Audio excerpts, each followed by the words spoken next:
Hey, I'm Michelle Barry Franco. I want to talk about what really scares us about public speaking because I believe now that it's not what we think it is. It's not actually public speaking that scares us. So I recently checked in with a client, as I often do, and we had worked together a little over a year ago. And so I was just asking, how's it going? What kind of speaking have you done recently? Just sort of like, give me the latest. And she wrote back to me pretty quickly. It was via email. And she said, I had some, pretty cool speaking events after our work together. But eventually I just decided that it was so difficult. It was so painful and anxiety provoking to go through the process of preparing for a talk that I'm just not doing it anymore.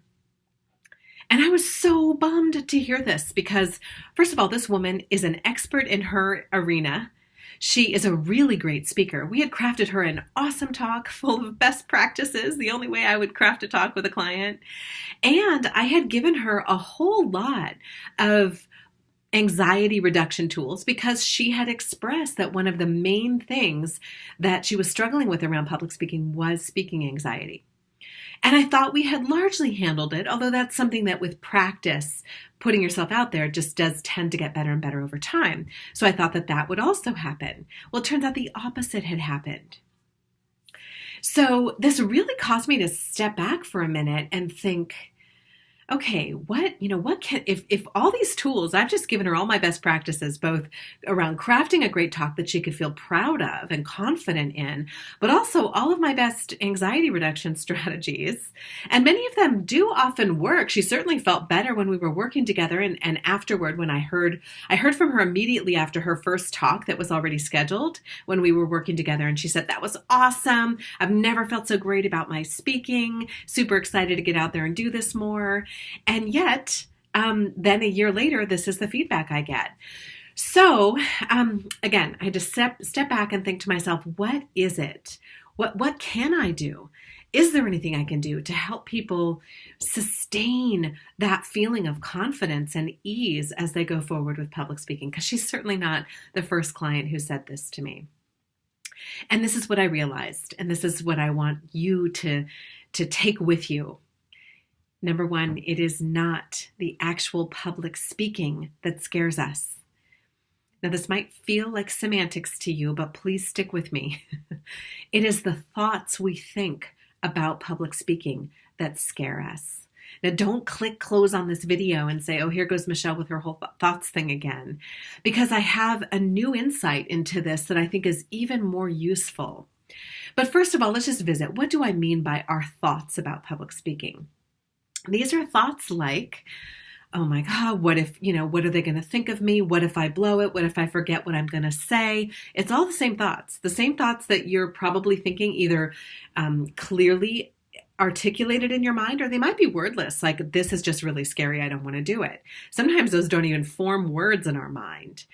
Especially around this kind of primal thing like public speaking or this public speaking anxiety. And you've probably heard me talk about that analogy that I have believed for a long time, which is that the reason public speaking is so scary for us in this almost kind of primal way is that it comes from way back when we had to be a part of the tribe in order to survive. Literally, like a neighboring enemy tribe could kill us if we were off on our own. So to be ostracized, which can happen in our mind's perception, if we stand up and share our ideas, would mean death. So I don't know if this is true or not, right? I know that public speaking is a fear for lots and lots of people. That is a real thing that people talk about. But here's the thing. Back to this number one thing I want you to really take in. It's not the actual public speaking that scares us. You know how to do that, right? I can tell you how to do that. You can read books about how to do that. It's really not that hard. There's stuff to learn. There are best practices. But it is our thoughts about what might happen if we make a mistake or something like that make public speaking so petrifying. So you might be thinking like, who cares, Michelle? If those thoughts arise every single time I'm about to speak, then isn't it public speaking that's causing those thoughts? And here's the thing. Is it? Is it actually public speaking that's causing those thoughts? Or is it just that thoughts, our brain thinks, right? And we do have this correlation, right? Like every time we're about to get up and speak, we get nervous. So we think, oh, it's the actual public speaking that's causing it. But have you ever had a time, maybe spontaneously, where you got up and spoke and it was okay? Or where you got to speak, you even knew you were going to speak and you prepared for it, but it was a topic that you were, really, really well versed in. And it was an audience that was so loving and supportive that you just didn't have that reaction. And so you didn't feel nervous? Like, is there any circumstance where you've been standing in a group of people and somebody asked you a question and you answered it, from fully all eyes on you? Was that So why is it really the public speaking, or is it our thoughts? Oh my gosh, when I get up on that stage, all the lights will be on me. And again, these might be wordless or they might be full of words.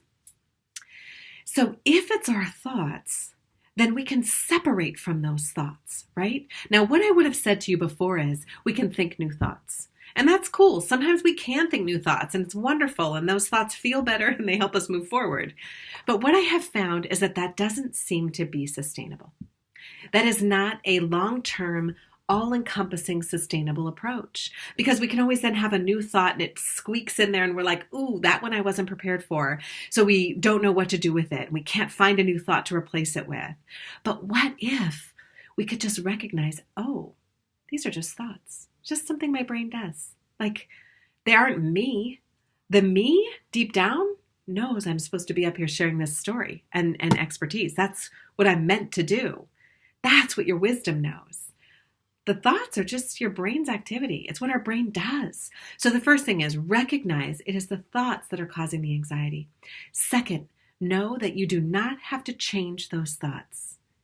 This is the revolutionary part. This is the part that changes everything.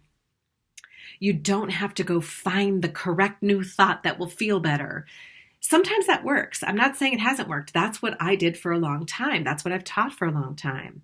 But I've just started to realize that it wasn't sustaining for too many people.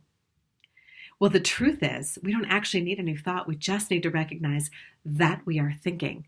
And we can actually create that separation and turn toward the wisdom in us that says, oh, I'm supposed to be sharing my stories and expertise. And we speak anyway. And when we do that, and we do that over and over, we really do sort of train our mind, although that's not exactly what we're trying to do, but it just seems to naturally happen. Our brain stops doing that same circle of, oh, scary, scary, public speaking is dangerous, because we have all these experiences that tell our brain, oh, it doesn't seem to be that dangerous. Okay, new little thread of thoughts. Again, doesn't matter what our brain is thinking because we're not really paying attention to that we're not giving it a lot of meaning. But that does tend to ease up as well over time.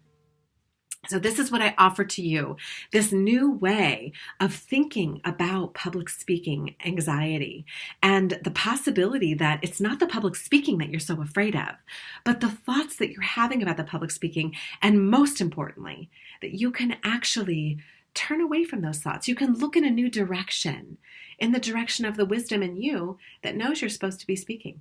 And those thoughts don't have so much weight then. Okay, get out there. I can't wait to hear all about your speaking adventures. Take good care.